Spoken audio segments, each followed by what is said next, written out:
Retro Game Connect.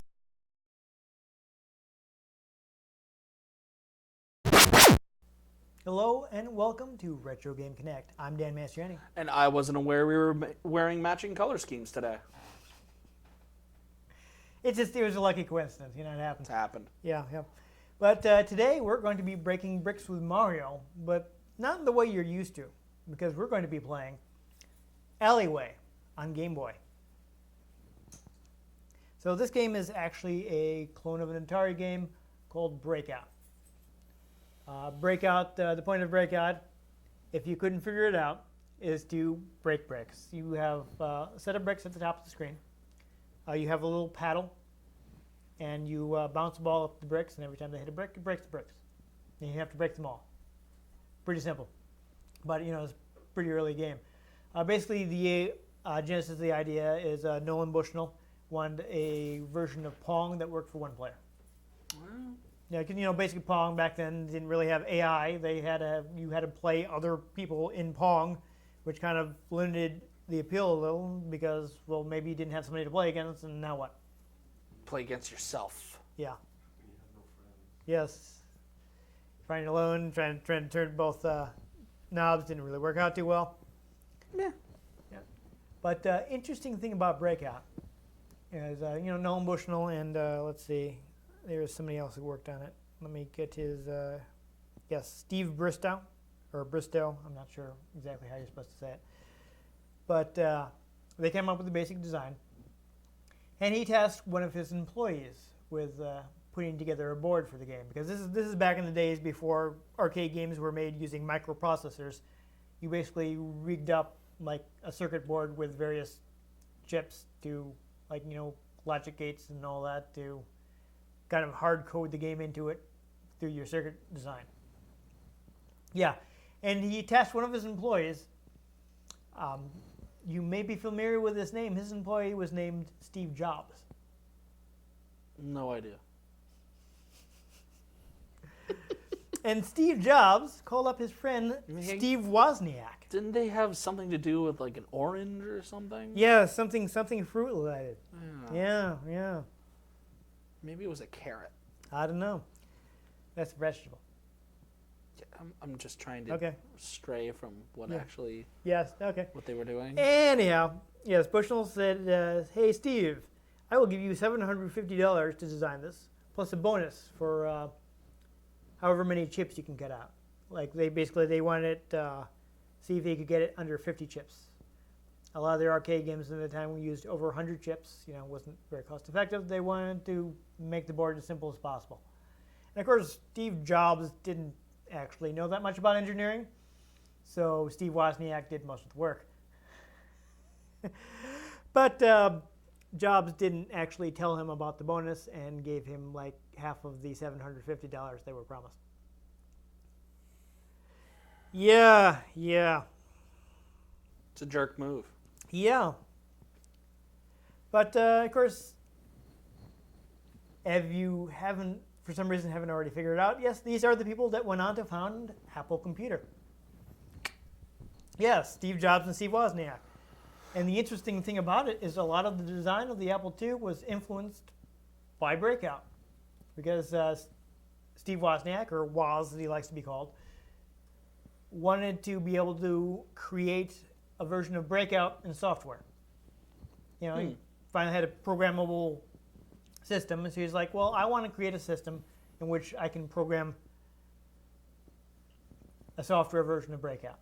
He'd done it completely through hardware before. Apparently, he came up with a design that used only 44 chips. But the guys at Atari couldn't quite figure it out, so they ended up with a different design that would use over 100. It was a bit too, I guess it kind of went over their heads because he was very good at the engineering. He did some,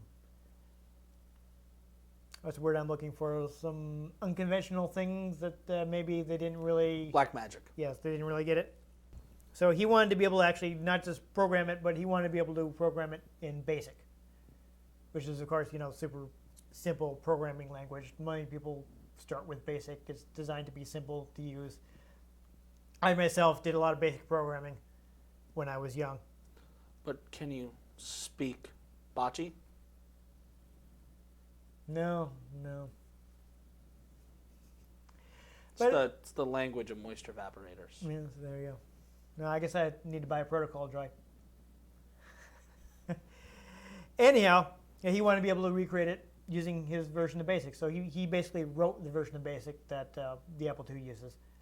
And he would actually put commands in it based on what he needed to create Breakout.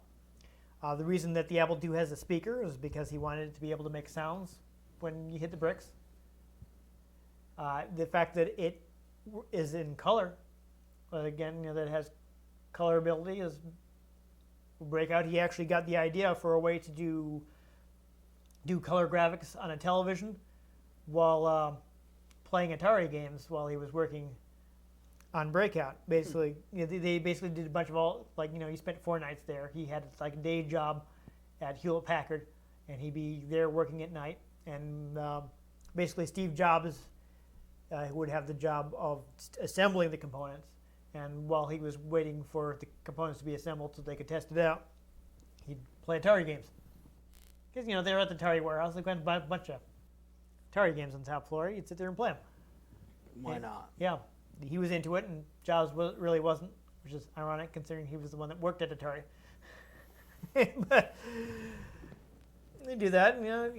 While doing that, being kind of punchy, he got this idea that how he could create a color, get color video out of a computer on the standard NTSC television. Yeah, which is kind of crazy. So they put out Breakout. It was a big hit. Very influential. There have been tons of clones over the years. I think I've even played clones of it, Yeah, built into my computer. I was a big fan of, actually speaking of Apple II, I remember playing a version of Arkanoid on Apple II when I was a kid.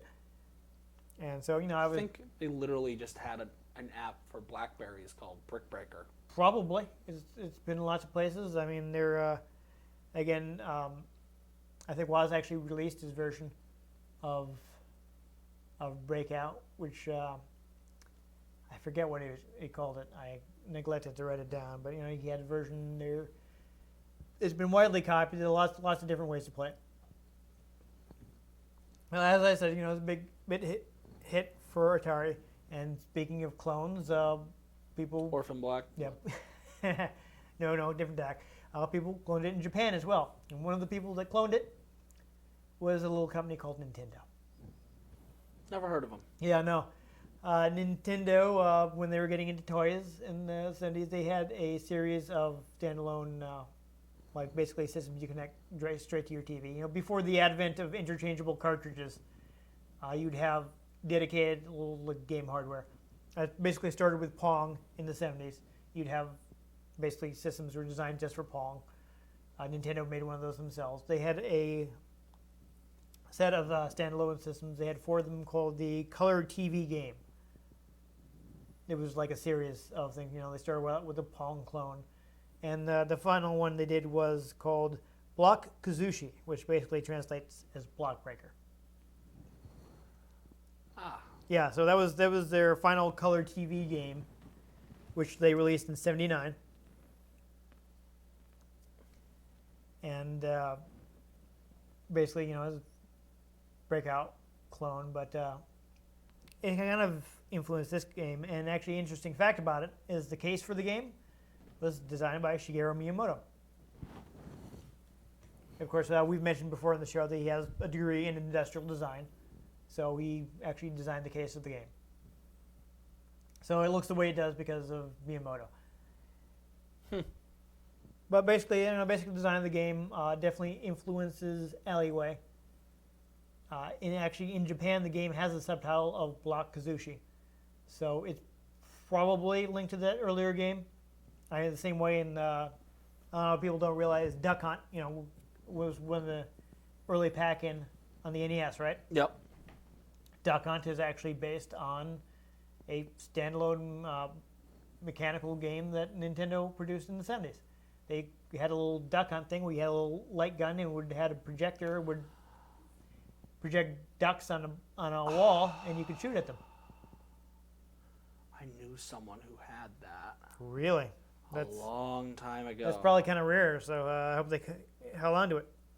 I don't even know who it was. But yeah, that's a lot of people aren't aware of that. So they actually brought something back when they got into video games. So Alleyway is actually one of the launch games for Game Boy, at least in the U.S. I think it came out near launch in Japan. I'm not entirely sure. I'm not entirely sure also who made it. It's either Nintendo's, which R&D? R&D 1, which was headed up by Gunpei Yokoi, or it may have been Intelligent Systems, or it may have been a combination. I did see that Intelligent Systems does list it on their website as something they worked on, but that doesn't necessarily. There's not really any information. You know, they didn't necessarily do it. Yeah, they didn't necessarily do it all themselves. It may be a collaboration. That's, yeah, there's no credits in the game or anything, so it's hard to tell who. Yeah, it's not like you can ask Gunpei Yokoi about it because he's no longer with us. He did. Yeah. But there you go. It's your standard brick breaking game, as we'll see. I guess might as well get in and play it. Just play it. Yeah.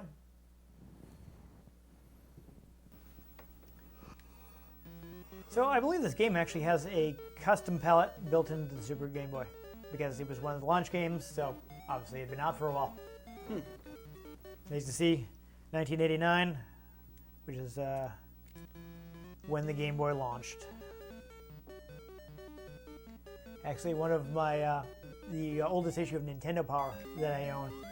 Hey, it's a Mario. Yes, you start with Mario jumping into the paddle. That's weird. Yeah, one of the first Game Boy games that I own, or rather the first Nintendo Power issues that I have, is their issue talking about the release of the Game Boy. Though obviously it kind of focuses on Tetris. So, that was smooth. You broke it. Yeah. I was trying to show off. I don't think I even realized this at the time. But you can hold the A and B buttons to adjust the speed of your paddle. Nice. Yeah, I don't think I even knew that as a kid. As you see, you just break the bricks. If you need to go fast, you hold the A button. You need to slow down for more control, hit the B button. Or rather, hold it. That's also one of my favorite techniques is to bounce the ball toward the top. Though I don't know if we'll see it. The game actually, in later levels, it will penalize you for that. If you bounce the ball off the top of the screen, your paddle will shrink. That's annoying. Yeah, it's a shame because other versions of this game, that's actually a really powerful technique. And it's also really annoying because when you've knocked off most of the blocks and you're trying to finish off the last one, chances are you're going to hit the top of the screen. Yeah. So I mean, this game of course was also is a fairly basic version. The ball can only bounce in so many ways. So the game apparently, I was reading, does feature some protection to keep you from getting caught in infinite loops. Like this one? Yes. It will eventually go a different direction, so that you're never stuck with the ball doing the same thing while you try to hit the last little block. That. Yeah, that's one of the most frustrating parts of the game is when you get to the end and you're like, well, now I can't actually hit this. There are things you can do though. You can get the ball English by hitting it with the side of your paddle. You get different angles depending on what part of the paddle you're hitting with. Oh dear. Seems I might be in a stable pattern. Yeah, so like I said, this is the most annoying part. It's like getting those last two bricks. But I do want to beat. There we go. Get the first stage. And here we get to the second stage where suddenly, this is one of the things that they do differently, is they have stages where the blocks move. In your standard Breakout clone, the blocks are stationary. Wow. So that, mixes up a little bit. Though it does lack things like power-ups, Arkanoid would have power-ups that you could get out of certain blocks. Gotta love power-ups. Yeah. That is not in this game. It's just you have the same abilities the whole time.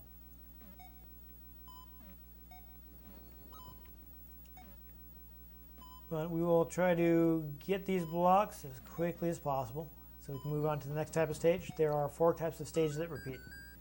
I think there are a total of 30 stages, though obviously we're not going to try to get all the way through all 30. I'm not sure I even could. I believe also the ball will move faster as time goes on. Oh, awkward. Yeah, I admit that my ability to predict angles is not as good as I would like. So I'm not going to machine-like clear these in seconds. Geometry was never my strong suit. I'm much better at algebra. I hated both. Yeah. Pre-calculus even more so. Yeah, logic. I'm much better at logic than mathematics. That is how my brain works.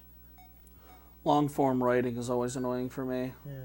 What I learned in boating school is... How to boat. It's a SpongeBob reference. Yeah. Mrs. Puff is trying to get him out of her class. I believe we've established that I never watched that. Yes, well, our viewers probably have. Possibly.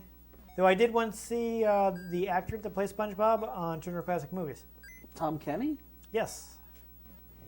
They used to have a segment where like a celebrity would choose a group of movies, and they would talk with the host of Turner Classic Movies about the movies and why they picked them. And they actually had the voice of SpongeBob on, which is not not who you would necessarily associate with like classic black and white movies. Well, Tom Kenny There he is was. in like I'm not a saying he's, lot of stuff. Uncultured or anything. I'm just saying Yeah. it's an unusual association. Though of course voice actors, you're getting pretty abstracted from what they're actually like. Yeah. Like So- Mark Hamill. Yes, I'm pretty sure he's nothing like the Joker. No. So the gimmick of this stage is that the blocks will move down toward you. Like Space Invaders. Yes. So you find yourself with less and less time to react. So I'm glad that I I managed to bounce it on the top there, because that is going to save me a lot of trouble. See, this is normally like a really good tactic, so I really don't like that it eventually punishes you by shortening your paddle. So I'm guessing it must be at higher levels before it starts doing that. Yeah, here it comes. We're still in the fairly easy levels of Alleyway, so not all of that's going to be showing up. You see also, it's not dropping the blocks too quickly. But that gets worse as time goes on. Doesn't it always? Yes. But we'll clear this off, and this will probably be a pretty short episode, because from the next stage we'll have seen all 4 types of stage, and from that point it's basically the same thing, but your ball is moving faster and such forth and such like. So it'll get repetitive pretty quickly. Make it total Snoresville, man. Yeah, so we're not gonna play until I run out of lives, because that might take a while, and I'm sure people aren't gonna be super excited about it. So this is the final type of stage. This is basically just a bonus stage. You get 95 seconds to break all the bricks, and if you miss, it's just the end of the stage. You don't lose a life or anything. But the interesting thing about this is your ball goes through the bricks. Whoa. Yeah, so you just you got the 95 seconds, and of course the faster you can do it, more points you earn. So it's a quick little break between more difficult stages. Let's see if I can destroy this entire Mario panel. All the bonus stages are themed after Mario characters. So you start with Mario. I've seen like pictures of the bloopers, like the squid enemy. Yes, things like that. Koopa Troopas, all kinds of things.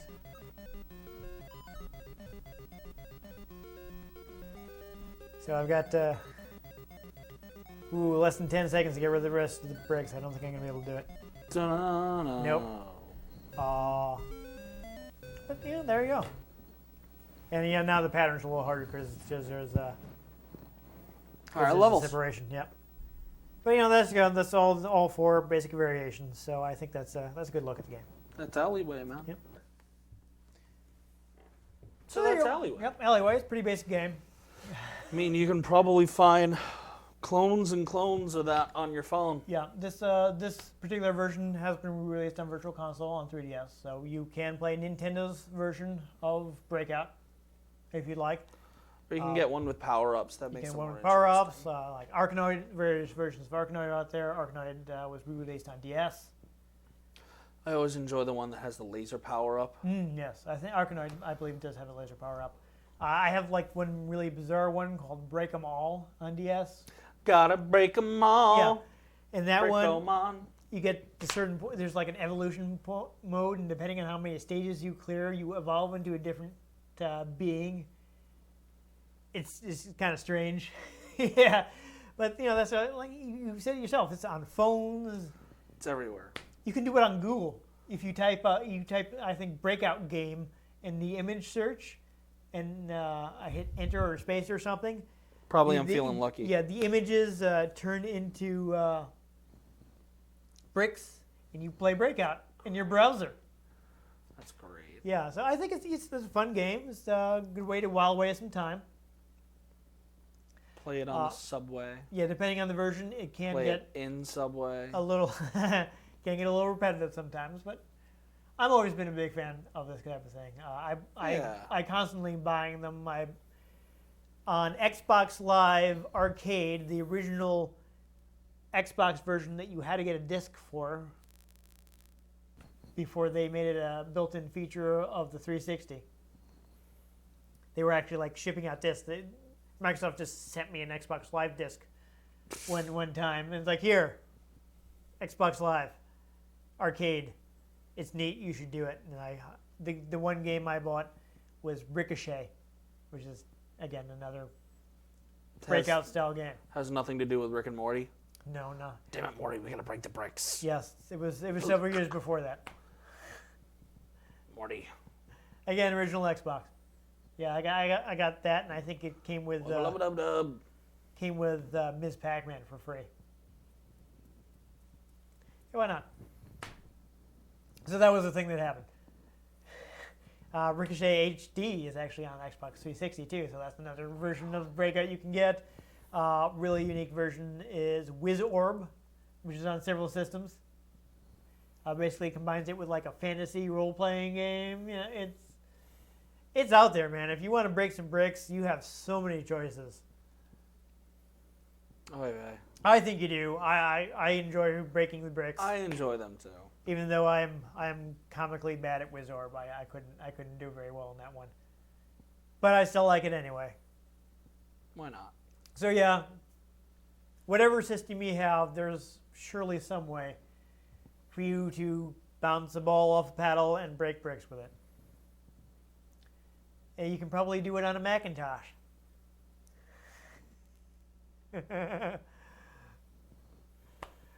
Yeah. Well, there you go. If you enjoyed us running down the alleyway, make sure you give this episode a like. If you want to catch future episodes, which will probably be longer, we have trouble with that, make sure you subscribe to our channel.